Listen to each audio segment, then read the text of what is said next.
এনেকৈ ঘৰত থাকিলে মই কাম কৰি থাকোঁ, কাম কৰি ভাল লাগে, কৰ্মৰ সময়ত কৰ্ম কৰোঁ। সপ্তাহত এটা দিন ঘৰলৈ আহোঁ, এটা দিন ঘৰত আহি ৰৈ নাথাকোঁ, এনেদৰে কাম কৰি থাকোঁ। যদি মই এই কামখিনি কৰোঁতে হাজিৰা লগালোঁ হয়, হাজিৰা মানুহ দুজন মানুহৰ 1000 টকা গ'লে হয়। আমি যিহেতু সৰু পৰিয়াল, কিবা কৰি পেটে খাই আছোঁ। আমাৰ ব্যক্তিগত খণ্ডত আমি কাম কৰোঁ, মাত্ৰ পাওঁ কেইটামান দৰমহা। এইকেইটা দৰমহাৰে যদি আমি হাজিৰা লগাব যাওঁ, হাজিৰা মানুহৰ ইমান দাম, ইমান পইচা দিব লাগে, আমি কেনেকৈ চলিম? গতিকে আমাৰ দৰে যিসকলে মানে ব্যক্তিগত খণ্ডত কাম কৰি আছে, এনেকৈ ফল মূল বা কলগছৰ খেতি কৰি বা নিজে অলপ যদি কষ্ট কৰা যায়, কম পইচাৰে আমি ঘৰখন নিয়াৰিকৈ চলাই নিব পাৰোঁ। গতিকে যদি আমি কাম কৰিব এলাহ কৰোঁ, কাম কৰিব এলাহ কৰিলে আমাৰ কি হ'ব? আমাৰ হয় আমি চাউল কিনিলে আমি তেল কিনিব নাপাম, হয় তেল কিনিলে চাউল কিনিব নাপাম। গতিকে চাওক, আমি অলপমান যদি কষ্ট কৰি কম পইচাৰ দৰমহাৰে যদি অলপমান আমি নিজকে কষ্ট কৰি লওঁ, তেতিয়াহ'লে আমি ঘৰখন বা পৰিয়ালখন সুন্দৰভাৱে চলাই নিব পাৰিম। এয়া চাওক, মই মাটিৰ কাম কৰিছোঁ। মোৰ মাটিৰ কাম কৰা ইমান অভ্যাস নাই।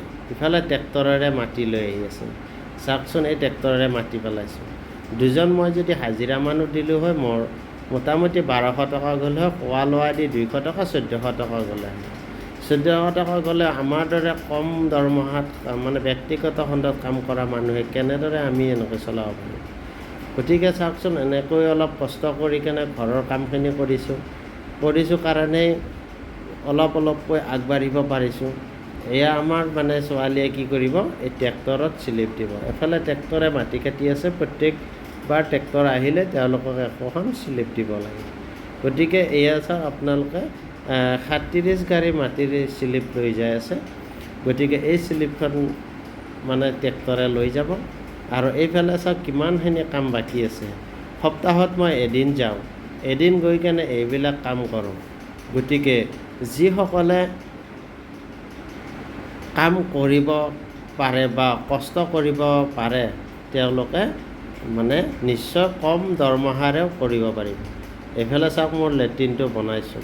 এনেকৈ নিজে কিছুমান কষ্ট কৰিছোঁ, নিজে কিছুমান কাম কৰিছোঁ।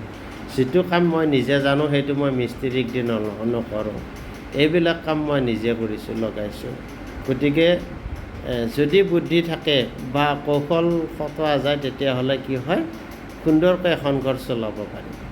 গতিকে এয়া চাওক, কিমান মোটামুটি 40 গাড়ী মাটি মই পেলাইছোঁ। এয়া ট্ৰেক্টৰে আকৌ মাটি লৈ আহিছে। গতিকে মই কোনো হাজিৰা লগোৱা নাই, মই নিজে কৰিছোঁ। দেহাটোৰো অলপমান পৰিশ্ৰম হৈছে। দেহাটো মানে কি, আমি যিহেতু সপ্তাহত 6 দিন কামেই নকৰোঁ, গতিকে এদিন মানে কাম কৰা যায়। আজি ট্ৰেক্টৰে আহিছে, আজি ট্ৰেক্টৰৰ লগত লাগিছোঁ, বেলেগ দিনা আকৌ কিবা বেলেগ কামত লাগিম, এনেকৈ আমি ঘৰখন চলাই আছোঁ।